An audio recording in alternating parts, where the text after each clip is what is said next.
Taiwan. I'm Ethan Liu with news from here in Taiwan and around the world. As the ASEAN Foreign Minister meeting in Manila nears its end, some of the delegations are still watching China and its actions in the South China Sea and the Taiwan Strait. TaiwanPlus reports. U.S. and Chinese delegations sit across the table from one another in Manila, U.S. Secretary of State Marco Rubio and Chinese Foreign Minister Wang Yi in the center. This meeting, on the sidelines of the ASEAN Foreign Ministers meeting, comes at a time when both sides have much business to discuss. Chinese President Xi Jinping is heading to Washington in September. There's planning to do. And there are also big differences to work around. China's clashed once again with the event's host, the Philippines, in the disputed South China Sea. China and the Philippines are among the countries with overlapping claims in the sea, and China has ignored an international ruling siding with the Philippines. The Philippines is a U.S. ally. Rubio says the U.S. will honor its treaty obligations. Then there is the ever-tense relationship between China and Taiwan. China regularly sends Coast Guard ships into Taiwanese waters to test Taiwan's resolve and challenge its sovereignty. Rubio says this is a constant issue, something the U.S. is opposed to, with the U.S. saying the Taiwan Strait should be open to all. It always comes up in every one of our meetings because we obviously disagree with those actions. And we actually think that they run contrary to the spirit of what we're trying to work out with them with regards to strategic stability. And there's a pending $14 billion arms sale from the U.S. to Taiwan. China strongly objects to sales like this. While on hold for now, Rubio says they're just under review as the U.S. takes stock of how much hardware it can spare. But it's not just the U.S. taking a stance towards China on the sidelines of this meeting in Manila. For Australia, a recent Chinese missile launch, and especially the South China Sea, are points of concern. It's giving the Philippine Coast Guard extra funding. More broadly, on the South China Sea, I also have made public comments about the incident involving the members of the Philippines Navy and the Chinese personnel. We have said we have real concerns about behaviour that is destabilising and risky. China is not pleased, but doesn't name any specific countries when discussing the foreign response to recent tensions in the South China Sea. 有关国家不是南海问题的当事方，无权介入当事国间的涉海问题。 And then there are Japan and South Korea. In a meeting with U.S. Secretary of State Rubio, the foreign ministers of both countries expressed concern about the same missile launch that's made Australia uneasy. They also agreed on the importance of peace across the Taiwan Strait. As the gathering of foreign ministers in Manila nears its close, China, and how to deal with it, is one of the issues some members face. As Rubio tells reporters, the goal is to manage differences, because a conflict, economic or otherwise, would shake the world. Devin Tsai and John Van Trieste for TaiwanPlus. U.S. House lawmakers have passed the record $1.15 trillion defense spending bill for 2027. The proposed budget is about 28% higher than the previous year. It includes funding to help Taipei bolster its self-defense capabilities, support for bilateral drone development, and a plan to bring Taiwan into the 2028 RIMPAC naval exercise. The final bill could still change as lawmakers work out differences with the Senate. The U.S. could soon announce new tariffs on countries, including Taiwan. U.S. Trade Representative Jamieson Greer said in a written statement to a Senate committee that the new tariffs could be announced as soon as Thursday. He was referring to a Section 301 probe into trading partners' forced labor practices, which could impose 10 to 12.5% tariffs on 60 countries. Taiwanese officials say they're in close contact with Washington and are leveraging an existing trade agreement to secure favorable treatment. Taiwan is gearing up to hold its annual semiconductor trade show with a record number of countries expected to take part. Aichi reports. More countries than ever are participating in this year's SEMICON Taiwan, the world's leading semiconductor trade show. SEMICON is joining a record 18 countries to its global pavilion early in September. That includes returning participants the US, Japan, and Germany, and first-timers Spain, Mexico, and Finland. The record-breaking figure comes amid the AI boom, with Taiwan firmly at its center thanks to its technological expertise. AI is the main driver to drive the industry to grow. And especially in the AI era, Taiwan play a much more important role, no matter from the semiconductor manufacturing, as well as, for example, the AI server for the EMS. Globally, they also want to participate and also partnership with Taiwan. The global semiconductor market is expected to surpass $1 trillion by 2030. Taiwan dominates the global chip industry, making about 90% of the world's most advanced semiconductors. The AI boom has also reinforced the country's ties with the U.S., Taiwan's largest trading partner. American companies continue to make substantial long-term investments in Taiwan because Taiwan remains one of the world's premier destinations for semiconductor innovation. Companies such as Micron, AMD, Qualcomm, NVIDIA, Applied Materials, Integris, Amkor, and many others continue to expand their presence here because Taiwan offers world-class talent, trusted partners, and an innovation ecosystem unlike anywhere in the world. Beyond the record number of participating countries, this year's SEMICON is expected to also bring in unprecedented numbers of exhibitors and booths. With the AI boom going strong, Taiwan is expected to remain a global semiconductor powerhouse, attracting more international partners to its chip ecosystem. Klein Wang, NIC in Taipei for TaiwanPlus. The growing trend of Chinese people leaving their homeland and going abroad in search of freedom, stability, and opportunity is being captured by the phrase "rangri," or running to Japan.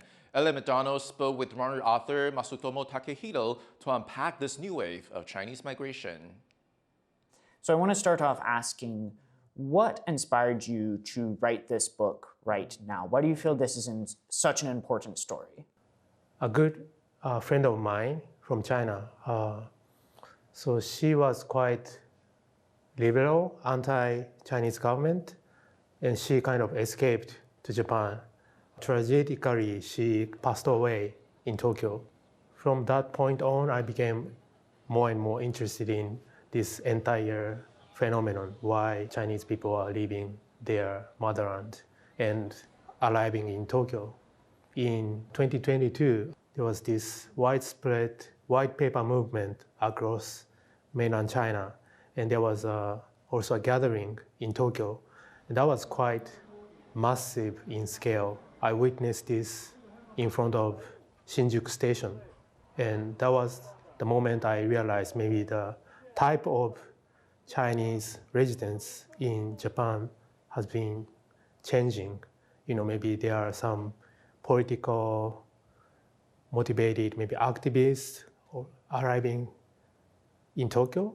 Are these immigrants, are they mostly dissidents, or are some of them, they don't have much political thought into this, but they're dissatisfied with what's going on in China? Part of them are like dissidents type of immigrants. They are seeking freedom of expression, freedom of speech in Japan, but many others are coming to Japan in pursuit of economic assurance or reassurance, and also better educational opportunities. What are some of the stories that you're hearing? The netizen term for this in Mandarin is 永交投票, literally meaning using their feet to vote by leaving China for Japan. The title of my book is 润日.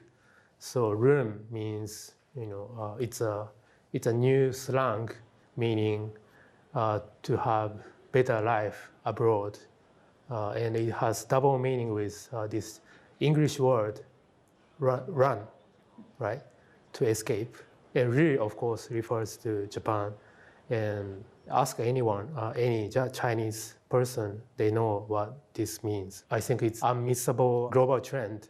I think ruin is happening not just in Japan, but they are escaping to other part of the world. Because the state of relations between Japan and China is not fantastic right now, yes, to say the least. Is there any pushback from Japanese who are worried about a lot of Chinese, whether they're dissidents or not, moving to Japan, finding jobs, kind of creating an ecosystem to help more Chinese move to Japan? Yeah. Is there any pushback on that from the general public? Starting from last summer, there was this rise of anti-immigration sentiment in Japan.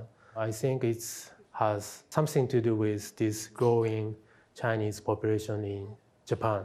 So this time around, a lot of wealthy Chinese people are coming to Japan, buying up properties in central Tokyo. So this became quite visible last year. That's why the current Takaichi government decided to tighten visa requirements, especially for business manager visa, which has been a pathway for Chinese people to emigrate to Japan. Previously, they could just pay capital of 5 million yen to found a company, and then you can live in Japan. But now the bar is higher, so you need to pay more than at least 30 million yen. So it's 6-fold increase. And not just that, basically you need to hire a Japanese person. I know some already decided to leave Japan for other countries or going back to China. You can watch that full episode of Zoom In Zoom Out on the TaiwanPlus YouTube channel. In a village in Uganda, students have been learning to play Quadball, a sport inspired by the Harry Potter fantasy series. Irene Ling takes a look. Players run with sticks held between their legs in this remote village in Uganda. The game is Quadball, adapted from the fictional sport of Quidditch from the Harry Potter fantasy films and novels. In the world of wizards, players move around the pitch on flying broomstick. But here, the real magic lies in how coach and founder John Sentamu built the team from the ground up, after discovering there was a real-life version of the game he had read about in J.K. Rowling's books.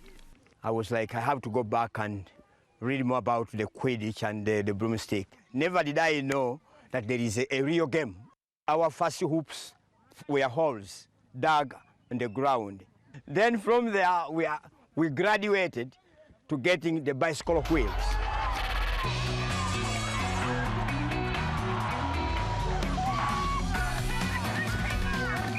Quadball was adapted into a real game in the early 2000s by students in the US.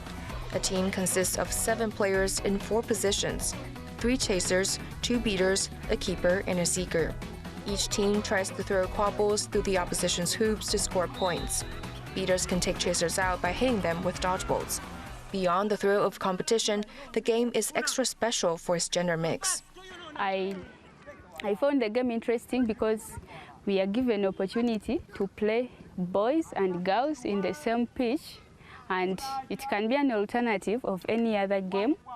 For example, me, I couldn't pick interest maybe in playing football for girls, so I feel better and much good as I'm in the Quadball pitch. With its booming popularity, teams around the world have competed in the Quadball World Cup, held every 2 years since 2012, mostly in Europe. These young Ugandans, some of whom have been on the team since its beginning, say they hope to get there one day. My dream is to be one of the greatest African players of Quadball in the world, and to be moving, showing my talent in Quadball as a player and as a chaser, and to tour to play in other World Cup. But coming from a rural community, many do not have the luxury to travel overseas or even the documents to do so. If you ask them how many do have passports, you may be surprised. If you get 3, that is too big a number. And then you ask a bank statement. These ones, even their parents don't have bank accounts. But when you're applying for a visa, they need bank statements. I will die a happy man when I see a team of Uganda going to the World Cup. Even if I don't go, but the team goes. Although the team members are no wizards, they hope to create their own magic and someday soar on the world stage. Klein Wang and Irene Lin for TaiwanPlus. Thank you for watching What's Up Taiwan. Finally, take a look at the world's tallest nutcracker in Minnesota. I'm Nathan Liu. Take care, and I'll see you next time.